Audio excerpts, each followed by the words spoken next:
Agar siz 90 kun davomida 100 tadan arjimaniya qilmoqchi bo'lsangiz, mana sizni tanangiz bilan nimalar sodir bo'ladi? Siz bilan 85-kunida yo'q nimalar sodir bo'lishini bilganingizda bu challenge-ni hech qachon rad qilmagan bo'lardingiz. Dastlabki 30 kun bu faqatgina qizish davri hisoblanadi. Ko'krak, yelka va tritsepslaringizda shakllanish boshlanadi va buni odamlar payqay boshlaydi. 45-kunda esa sizni qorin mushaklaringiz kuchaya boshlaydi. Chunki har bitta arjimaniya 200 ta mushakni bir vaqtning o'zida ishga soladi. 60-kunga borib sizning tanangiz bilan ajoyib narsa yuz beradi.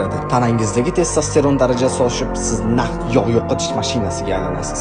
Asosiy o'zgarish esa 75-kun boshlanadi. Yuqori tanangizdagi kuch siz hech qachon tasavvur qilmagan darajaga yetadi. Ammo 85-kun naqd mo'jiza sodir bo'ladigan vaqt hisoblanadi. Tanangiz kuch chegarasi degan bosqichga yetadi va siz 100 ta arjimaniyani hech qanday to'xtalishsiz bajara olasiz. Mushak tolalariningiz nihoyatda zichlashadi va modda almashinuvi 24 soat davomida yuqori darajada bo'ladi. Qomatingiz to'g'rilanadi, yelka og'rig'i yo'qoladi, hatto suyaklar zichligi ham oshadi. 90-kun kelganda siz shunchaki kuchli emas, balki tanangizni qaytadan dasturlagan hisoblanasiz. Eng qizig'i bu challenge sizga 1 so'mga ham tushmaydi. Faqatgina kuniga 10 daqiqagina vaqtingizni oladi. Endi shuni bilishingiz kerakki, bu challenge 85-kunigacha faqatgina 3% odam yetib boradi. Agar siz ham 3% odamning ichiga kirmoqchi bo'lsangiz, kommentga boshladik deb yozing.